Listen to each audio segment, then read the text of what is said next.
BR Ambedkar. అలాగే ఇప్పుడు vote హక్కు, ఇంతకుముందు ఓటు హక్కు కావాలంటే గ్రాడ్యుయేట్ అయ్యి ఉండాలి. ఇప్పుడు ఎమ్మెల్సీ ఎన్నికల్లో గ్రాడ్యుయేట్ చేస్తారు అలాగా, లేకపోతే ఆస్తి ఉండాలి, ఇటువంటివన్నీ ఉండాలి. ఇవన్నిటినీ కాదని అంబేద్కర్ అందరూ సమానం అని చెప్పి ఓటు హక్కు కూడా తీసుకొచ్చింది డాక్టర్ బిఆర్ అంబేద్కర్. అంటే భారతదేశంలోని ప్రజలందరూ సమానం అని తీసుకొచ్చింది అంబేద్కర్. ఇకపోతే అంటరానితనం, అస్పృశ్యత.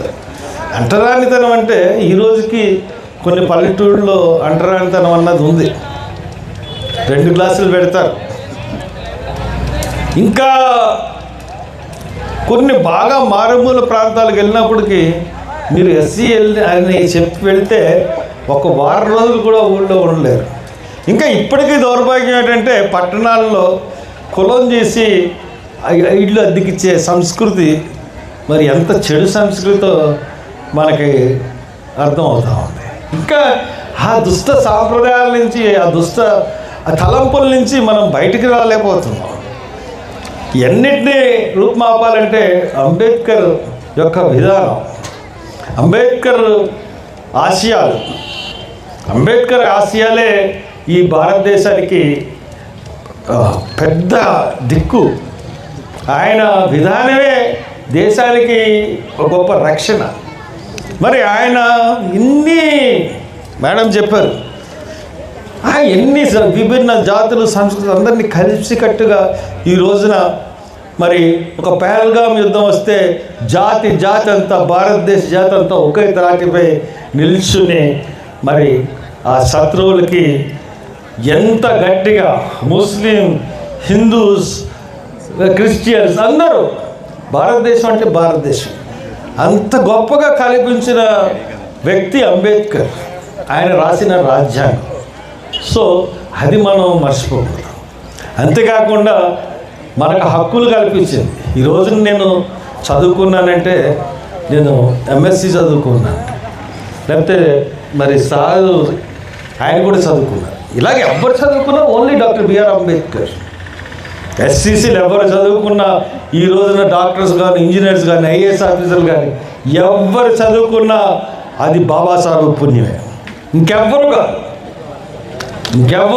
ఒక్క బాబాసాహెబ్ వల్లే మేమందరం గర్వంగా చెప్తున్నాం. ఆయన కల్పించిన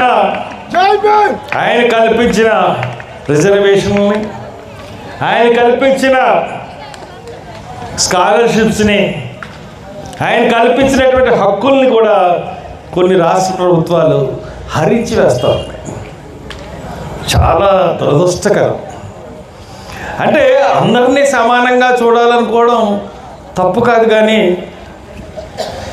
సంఘంలో కానీ లేకపోతే సమాజంలో కానీ అట్టడుగున్న వ్యక్తులకి కొంత ప్రయోజనాలు చేకూర్చి వాళ్ళని పైకి తీసుకురావడం అన్నది ప్రతి పాలకుడు లక్ష్యమై ఉండాలి. అప్పుడే, ఎందుకంటే ఇప్పుడు అంటరాని వాడికి లేకపోతే మామూలు గొప్పవాడు అంటే అగ్రకులం వాడిని పక్కన పెట్టుకున్నప్పుడు అంటరాని వాడు వివక్షతకు గురై న్యూనతాభావంతో చదువులో రాణింపజలేకపోవచ్చు. వాళ్ళందరికీ ప్రత్యేకమైన హక్కులు కల్పించాల్సిన బాధ్యత అంబేద్కర్. రిజర్వేషన్ అంటే ఏంటి? రిజర్వేషన్ అంటే మనం ఏమి ఎస్సీలకి, బీసీలకి ఏమి ఎక్కువ ఇచ్చేయట్లేదు. వాళ్ళు ఎంత శాతం ఉన్నారు? వాళ్ళు 15% ఉన్నారు జనాభా లెక్కల ప్రకారం. వాళ్ళు 15% వాళ్ళకి ఉద్యోగాలు ఇస్తున్నాం. వాళ్ళకి ఎక్కువ ఏమి మనం ఇచ్చేయట్లేదు. బీసీలు ఎంత శాతం ఉన్నారు? 27% ఉన్నారు. వాళ్ళు 27% వాళ్ళకి ఇస్తున్నాం. అలాగే ముస్లిమ్స్కి కూడా ఇవ్వాలి, కానీ ఇవ్వట్లేదు. ఇప్పుడు మెజారిటీ వర్గంలో ఉన్నటువంటి ప్రజలు మైనారిటీ వర్గంలో ఉన్న ప్రజల్ని ఆదుకోవాలి. అప్పుడే దేశం ముందుకెళ్తుంది. ఇప్పుడు ఈ లోపాలు, ఈ యొక్క ఆలోచన విధానం ఇప్పుడు పాలకులకి కొరబడింది. ఒక పార్టీ మతతత్వం బాగా ఎక్కువ చేసి అధికారంలోకి రావాలి, అదే విధంగా ప్రయత్నించడం వల్ల ఇన్ని అసహనవతలు, ఇన్ని గొడవలు జరుగుతున్నాయి. మొన్న శ్యామ్ చెప్పాడు, ప్రవీణ్, ఆయన చనిపోతే ఇప్పుడు నిష్పక్షపాతంగా దర్యాప్తు జరిపించినప్పుడు మనకి ఎవరికి అభ్యంతరం ఉంటుంది? నిర్భయంగా చేయించండి. అది చూడగానే అందరూ చూశారు, చూడగానే హత్యని కనబడతా ఉంది. కాదు ఇది యాక్సిడెంట్, రకరకాల టీవీ రకరకాల వ్యాఖ్యానాలు. ఈ రోజున పరిస్థితి ఏంటంటే, నేను 24వ తారీఖున మీటింగ్ పెడుతున్నాను, అందరూ రెండంటే ప్రతి చర్చిలోకి వెళ్ళి పోలీసులు సిఐ అధికారిని మొదలుకొని చర్చ్ పెద్దల్ని పాస్టర్ని అందరినీ పిలిపించి అక్కడికి మీరు హర్ష్ కుమార్ పెట్టే మీటింగ్కి వెళ్ళొద్దు, దానికి పర్మిషన్ లేదు. పర్మిషన్ మీరే కదా ఇవ్వాల్సింది. ఇప్పుడు నేను ఏమన్నా దేశ ద్రోహున, దేశానికి వ్యతిరేకంగా నేను ఏమన్నా పెడుతున్నానా? ఒక అన్యాయంగా ఉన్న కేసుని న్యాయం చేయమని అడుగుతా ఉన్నాను. న్యాయం ఇప్పుడు నిజంగా చనిపోయాడు, ఆయన యాక్సిడెంట్లో చనిపోయాడు.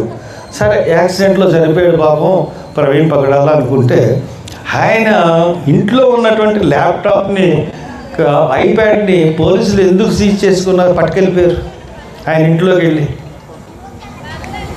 అంటే ఆయన దగ్గర ఏదో ఉంది. ప్రభుత్వానికి చెడు కలిగించే మొత్తం మీద ఒక విషయం ఆయన దగ్గర ఉంది. అందుకనే ప్రభుత్వమే చంపించేసి ఆ ల్యాప్టాప్ను ఐప్యాడ్ను కాజేసింది ఆయన దగ్గర నుంచి. పోలీసులే కదా వచ్చి పట్టుకెళ్ళారు. దీనికి సమాధానం చెప్పమంటే పోలీసులు సమాధానం చెప్పరు, ప్రభుత్వాలు సమాధానం చెప్పరు. అందుగురించే నేను ఇప్పుడు ఇది ఇందాక తిరుపతి గురించి చెప్పాను. పొద్దున్న పేపర్ చూడగానే చివుక్కుమా ఒక 4th ఇయర్ స్టూడెంట్ సీనియర్ విద్యార్థి ఫస్ట్ ఇయర్ స్టూడెంట్కి గొడవ. జనరల్గా సీనియర్స్ జూనియర్స్ని ర్యాగింగ్ చేస్తారు, కానీ వీళ్ళిద్దరికీ ఘర్షణ వచ్చేటప్పటికి బయట నుంచి రౌడీలు తీసుకొచ్చి కారులో ఎక్కించుకొని కొట్టేసి తీసుకుని వెళ్ళి మూత్రం తాగించారు ఒక ఎస్సీ విద్యార్థికి. చూడడానికి ఇంకా మనం ఎక్కడున్నాం, ఎక్కడికి వెళ్ళిపోతున్నాం? మొన్న విజయవాడలో అలాగే జరిగింది. ఇంకా పిఠాపురం మల్లవరంలో అంతకుముందు కూడా అక్కడ కొట్టారు ఆ పాత గవర్నమెంట్ ఉన్నప్పుడు. ఇప్పుడు కొత్త గవర్నమెంట్ వచ్చినప్పుడు వెళ్ళేశారు. మీ వెస్ట్ గోదావరిలో మీరు పెద్ద విలేజ్, అది ఏంటది, గరగపర్రు. ఎన్ని ఉద్యమాలు, ఎంతమందిని, డాక్టర్ సుధాకర్ గారి నుంచి. మొన్న మీకు అన్నిటికన్నా విచిత్రమైన విషయం చెప్తాను. మొన్న ఎలక్షన్స్లో జూన్ 9ని ప్రభుత్వం ఏర్పడింది. మే 31కి ఈ ఎలక్షన్ అయిపోయింది. అంటే ఇంకా 8, 9, 1వ తారీఖు 2వ తారీఖున కౌంటింగ్ బిగిన్ అయ్యే పరిస్థితి. ఆ టైంలో ఎన్ఎస్ఏ విద్యార్థి సంతోష్ అని చెప్పేసి ఒక అతన్ని చంపేశారు. అతను నేషనల్ కోఆర్డినేటర్, అంటే ఢిల్లీ లెవెల్లో రాహుల్ గాంధీకి కూడా తెలిసిన వ్యక్తి. అబ్బాయి హిందూపూర్లో ఉంటే అబ్బాయిని కేరళలో పనిచేస్తున్నాడు. అబ్బాయి పోలీసులతో రప్పించి, అతను advocate come student leader, Begum గారికి కూడా తెలుసు. ఆవిడ ఇప్పుడు ఆ అబ్బాయిని తీసుకొచ్చిన తర్వాత కోర్టుకి నీ మీద కేసు ఉందని రప్పించారు, కోర్టుకి అటెండ్ అయ్యాడు, రేపు బెయిల్ తీసుకోమన్నారు. నైట్ అబ్బాయిని తీసుకెళ్ళి చంపేశారు. ఎంత కర్కశంగా చంపారంటే అతి దారుణంగా చంపేశారు. ఎప్పుడండి? మే. ఇదే నెలండి, ఇదే నెల మే. సంవత్సరం నుంచి ఆ యొక్క దోషిని ఇప్పటి వరకు తెలుగుదేశం ప్రభుత్వం అరెస్ట్ చేయలేదు. అంత మాట్లాడితే వాళ్ళ ఆఫీసులాగా పెట్టారని అయ్యని దొంగ కేసులు పెడుతున్న ప్రభుత్వం ఒక మనిషిని చంపేసిన ఒక దోషిని. ఎందుకంటే ఆయన ఏది లీడర్, ఏమంటారు, government leader, general general leader అంటారు, ఏది ఏజీపీ కాదు, అడ్వకేట్ జనరల్కి ఆ కేసీ కృష్ణారెడ్డి అన్నవాడు ఇంతకుముందు